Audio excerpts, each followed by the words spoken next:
Intelektual sekalian.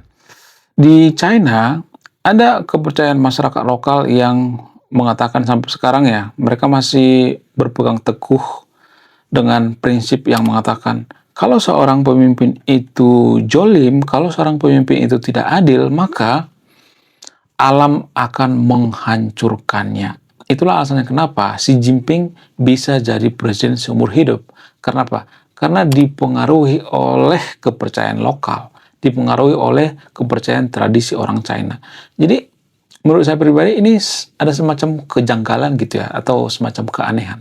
Bayangkan di zaman sekarang ini, di zaman yang sangat-sangat modern, China itu sudah sangat-sangat luar biasa, sudah sangat-sangat gila-gilaan teknologinya, tapi mereka masih percaya bahwa ketika seorang presiden atau pemimpin gubernur, bupati, dan sebagainya, mereka jolim, mereka korupsi, dan sebagainya, maka biasanya alam akan menunjukkan, alam akan menghancurkan. Itu kepercayaan tradisi orang China zaman dulu. Sampai zaman sekarang mereka masih berpegang teguh dengan kepercayaan ini. Aneh, tapi nyata. Itulah alasannya kenapa Xi Jinping bisa presiden seumur hidup. Di samping ya China bisa menjadikan tes.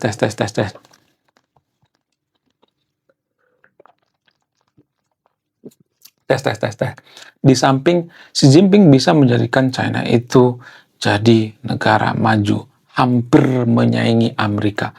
Sama halnya dengan di Konoha. Di Konoha itu ada semacam kepercayaan-kepercayaan lokal, biasa disebut dengan tabu, atau biasa disebut dengan semacam mitos atau kepercayaan-kepercayaan tradisi atau kelompok-kelompok tertentu di Konoha. Seperti misalnya kalimat yang mengatakan, ya ini tabu ya, kalimat yang mengatakan kalau kita dudukin bantal, maka kita akan bisulan.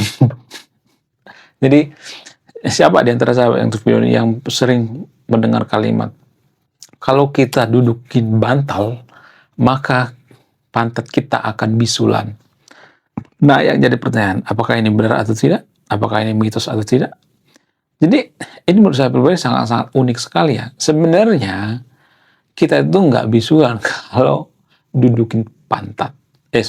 Dudukin bantal. Enggak.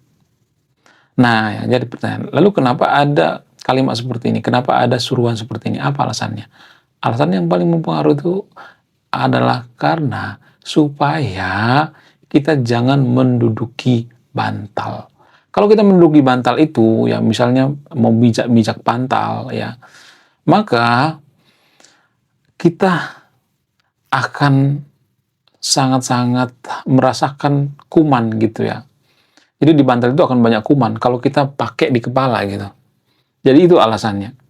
Untuk mengurangi yang namanya kuman, kebersihan sebenarnya. Jadi tujuan itu kebersihan. Kalau misalnya nih ada seorang yang dudukin atau pijak-pijakin bantal ya, lalu kita pakai di kuping kita, di telinga kita gitu. Ya ini kan kotor sekali ya. Bisa masuk, kuman-kumannya bisa masuk ke telinga, ke mata, dan sebagainya. Itu sangat berbahaya sekali. Ya. Di kaki itu kan banyak kotoran ya, di pantat juga nggak terlalu bersih gitu ya, apalagi kentut ya kan. Nah itu yang jadi permasalahan. Tapi zaman dulu ya, orang itu kan berpikirnya itu pragmatis sekali ya, daripada menjelaskan secara sains, daripada menjelaskan secara logika, lebih baik ya ditakut-takuti gitu. Ya nanti kamu bisulan gitu. Ada yang mengatakan seperti itu ya. Kemudian selain itu ada lagi yang aneh-aneh ya kalau saya perhatikan di Konoha. Jangan kebanyakan makan ikan, nanti kamu rabun. Ada guys yang percaya seperti itu. Jadi kalau kita makan ikan itu, nanti kita rabun gitu. Ada yang mengatakan seperti itu guys. Nah, yang jadi pertanyaan, apakah ini bisa dipercaya atau tidak? Apakah ini mitos atau tidak? Sebenarnya kalau secara sains nggak ada hubungannya kita kebanyakan makan ikan ya dirabun gitu. Ya nggak ada hubungannya guys. Nggak ada korelasinya. Namun zaman dulu di daerah Konoha itu ya kita nyari ikan tuh susah banget. Jadi kalau ada anak kecil kebanyakan makan ikan ya kita kan rugi kan. Ya kalau ada anak kecil kebanyakan makan ikan itu ya ekonomi yang pas-pasan ya. Kemudian nggak punya duit. Ya ini kan mengancam perekonomian gitu ya kalau kebanyakan makan ikan. Kali berapa orang zaman dulu kan banyak anak tuh ya, ada sampai 10 ya, 12 ya. Pokoknya banyak deh ya anak zaman dulu. Sehingga apa? Sehingga kita membatasi anak makan ikan dengan cara rabun. Ya, kalau kamu kebanyakan makan ikan nanti kamu rabun. Daripada kita jelaskan ya ekonomi kita sulit apa segala macam, susah banget ya nanti kamu rabun. Jadi daripada kita rabun ya mending patuh aja deh gitu ya. Itu prinsip zaman dulu ya, karena zaman dulu itu sains tuh belum semaju sekarang ini ya. Kemudian selain itu, apalagi ada banyak ya seperti di Konoha misalnya. Jangan gunting kuku di malam hari. Ada kalimat yang mengatakan seperti itu ya. Mohon maaf ya kalau misalnya nih kalimat ini jarang terdengar ya. Dan ini juga tidak hanya di Konoha guys, di India juga seperti itu. Jangan gunting kuku saat malam hari. Kenapa bisa seperti itu? Apa alasannya? Karena zaman dulu itu kalau kita gunting kuku malam hari, kan dulu kan belum pakai listrik ya, zaman dulu banget. Sehingga apa? Sehingga itu bahaya, bisa aja kuku kita itu tersayat ya, bisa bahaya banget gitu ya. Itu alasannya. Sehingga kita dilarang jangan gunting kuku di malam hari. Kemudian selain itu, jangan bersiul di malam hari. Kalian pernah dilarang nggak sih ya kalau bersiul di malam hari itu ya jangan bersiul ya, nggak boleh bersiul dan sebagainya gitu. Apa tujuannya? Kalau kita bersiul itu dianggap mau memanggil roh gitu ya, dianggap memanggil hantu gitu ya, memanggil setan gitu. Apa sebenarnya tujuannya? Tujuannya itu ya tanpa kita sadari itu kalau malam hari itu kan orang tidur ya. Kemudian kalau kita bersiul itu kan mengganggu kenyamanan orang lain. Itu yang jadi pertanyaan. Zaman dulu kita tenang gitu. Kalau kita bersiul itu kan mengganggu kenyamanan orang lain. Kemudian menarik perhatian orang lain. Nah, kalau misalnya nih ada musuh gitu ya. Jadi zaman dulu kan sering perang suku tuh ya. Jadi kalau kita bersiul itu kan kita diketahui ya keberadaannya di mana gitu. Makanya jangan bersiul di malam hari. Karena zaman dulu itu belum ada listrik, masih pakai lampu, sehingga apa? Sehingga ya kita dilarang bersiul ya. Kemudian selain itu apalagi? Ya ada larangan-larangan seperti misalnya jangan pangkas rambut kalau istri lagi hamil. Ada yang mengatakan seperti itu. Ya, takutnya nanti apa? Takutnya nanti anaknya bermasalah di dalam perut gitu. Ada yang percaya seperti ini, guys. Ya, ini semacam tradisi gitu ya, atau semacam budaya gitu. Nah, yang jadi bertanya, apakah mitos atau tidak? Jadi tujuannya itu guys ya, kalau misalnya kita punya istri kita lagi hamil, nah kita pangkas rambut tuh ya, kita pergi kemana-mana gitu. Makanya kalau orang hamil itu kan nggak boleh kemana-mana ya, lebih baik stay di rumah ya. Suaminya juga seperti itu, jangan kemana-mana gitu ya. Kemudian kalau kita pangkas rambut, kan pangkas rambut pakai gunting ya, pakai benda tajam ya. Ya siapa tahu ya misalnya kena apa gitu ya, kena sayat apa segala macam.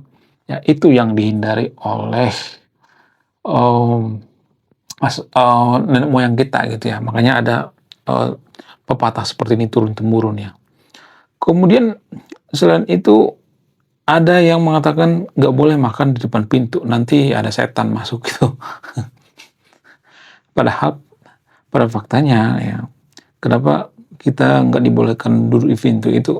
Karena orang lewat dari pintu ya. Jadi orang lalu lalang dari pintu. Ya, makanya lu jangan di pintu karena orang lewat dari pintu gitu. Itu alasannya guys. Alasan yang paling masuk akal. Ada banyak lagi ya semacam tabut yang seperti ini di Konoha ya. Ada banyak lagi ya. Ada yang mengatakan bahwa ya kalau misalnya kita lagi hamil ya nggak boleh makan ini, nggak boleh makan itu gitu ya. Kemudian pada saat nikah gitu ya.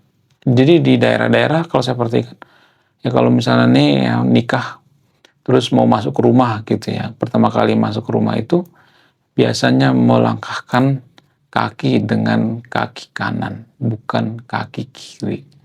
Nah, itu yang jadi permasalahan. Kenapa harus menggunakan kaki kanan? Kenapa nggak kaki kiri?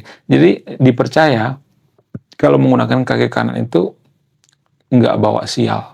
Sementara kalau menggunakan kaki kiri bawa sial. Itu ya yang jadi permasalahan. Itu tradisi-tradisi ya. Ada banyak lagi ya tradisi-tradisi budaya kita. Kita tuh kaya banget dengan yang namanya tradisi-tradisi lokal gitu ya. Kemudian ada yang mengatakan jangan pernah pakai baju hitam saat panas gitu. Ya, kalau ini memang masuk akal ya. Dulu waktu saya sekolah itu dilarang pakai baju hitam gitu. Kenapa? Karena panas banget gitu ya. Jadi ternyata baju warna hitam itu mempengaruhi panas, tahu guys, menyerap panas gitu. Kemudian selain itu ya jangan menggunakan baju warna merah ketika ada petir gitu. Ada yang mengatakan seperti itu karena petir suka dengan baju merah, padahal nggak juga ya. Mau baju merah mau baju hijau nggak juga gitu.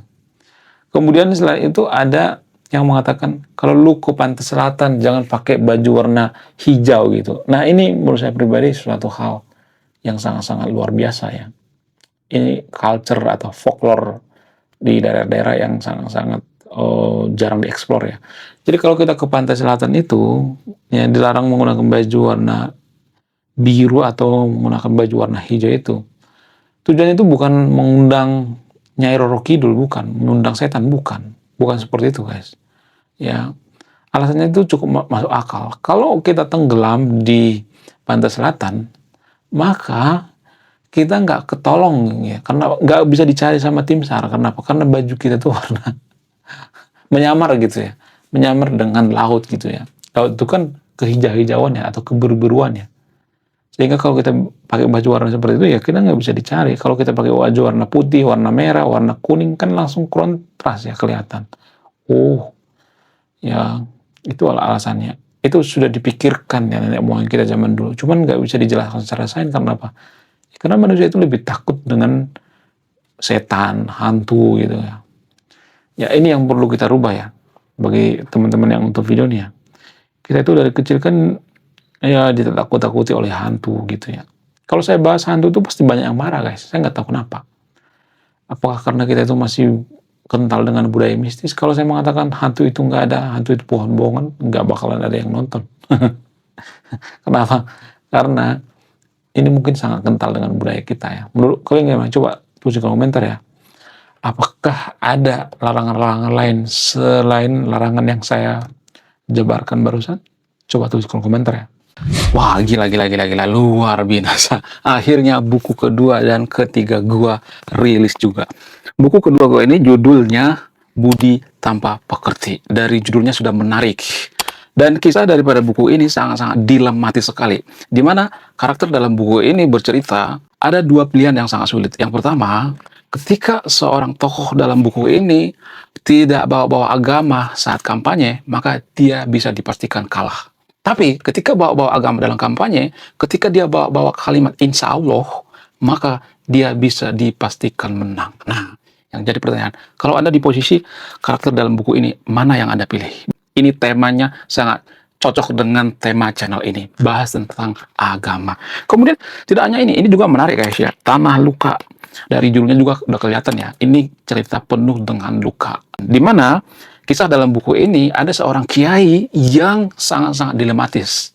Dia bingung memilih antara menyelamatkan hutan atau menyelamatkan 1000 anak yatim. Jadi kalau Anda di posisi buku ini, mana yang Anda pilih? Nah, yang menarik dari kedua buku ini adalah menggunakan sudut pandang sastra Nobel. Kapan lagi ya kan baca buku yang setara dengan buku Nobel. Wow, luar biasa. Silahkan di check out sekarang juga. Kalau nggak di check out juga nggak apa-apa. Karena saya nulis buku itu bukan nyari duit sebenarnya. Ya, karena saya pengen berkontribusi terhadap kemajuan bangsa kita. Itu tujuan saya nulis buku ya. Jangan lupa, link pembeliannya ada di pin komentar video ini. Oke guys, sekian video ini. Terima kasih telah memahami. Saya kaum intelektual, salam rasional.